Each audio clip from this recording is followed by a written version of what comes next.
Hey guys, Robbie Breaux here, and today's video is the August 2018 real estate market report.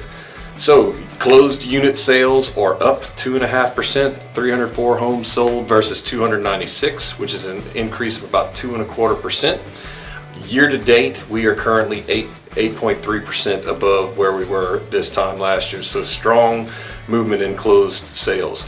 Dollar volume dipped down just slightly, 2.5%. We're at 64.2 million compared to 65.9 million this time from August 2018 to August 2017.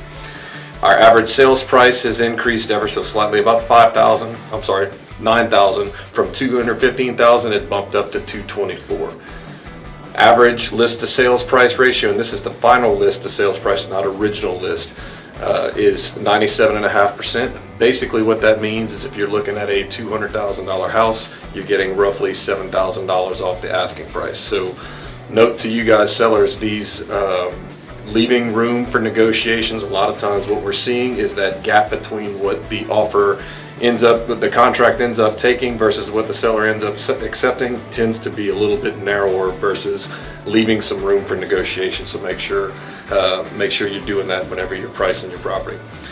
Pendings, this is how we're going to be able to dictate what, or at least forecast what our sales are going to be looking like this time next year. We had a monster August, 22% increase in total pending contracts. That's acceptance between buyer and seller, kind of meeting of the minds for those. It also includes contingencies. So this isn't necessarily mean that we're going to have a 22% increase in September and beyond. Some of these deals aren't going to make it to the promised land. Inspections may fall, financing contingencies fall out, whatever the case may be. But it's a good indicator of what our market's going to be looking like over the next couple months in the future. That indicates an 11% year-to-date increase, which is great. On the flip side of the demand curve, since demand's coming up, we've also seen the supply side of the economic equation pop up. We're up 10.5% in total number of new listings taken, which is an increase of 7.7% year to date. So the 10.5 was August over August 2018 over 2017. So we need to get that in order to knock down some of that inventory, particularly on the higher priced homes, 300 and above. We need to be able to trim down some of that inventory that's out there. So again, we're running into a similar situation like we have been in months past, where we're faced with three separate types of real estate markets. What I mean is, we got a seller's market on one spot, we got a neutral market, and we got a buyer's market all at the same time. It's really kind of bizarre times of what we're dealing with right now. So 150 and below, these guys are moving hot off the shelf. If you've got a decent property that's in a good price point and price range, these things are typically moving fairly well. The 150 to 299, this is where the bulk of our sales are occurring, Acadiana wide. We're roughly 5.5 months supply of property. Doesn't necessarily favor buyer or sellers.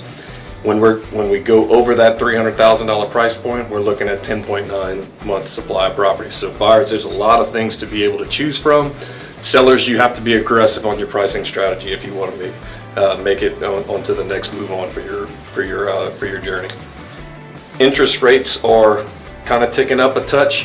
30-year fixed are hovering right around 4.625. 15-year mortgages are right at 4.125, and government, FHA, VA, rural development, those are roughly 4.25, and they're trending upward as we speak. So if you guys have any other questions concerning the real estate market, we'd love to hear you.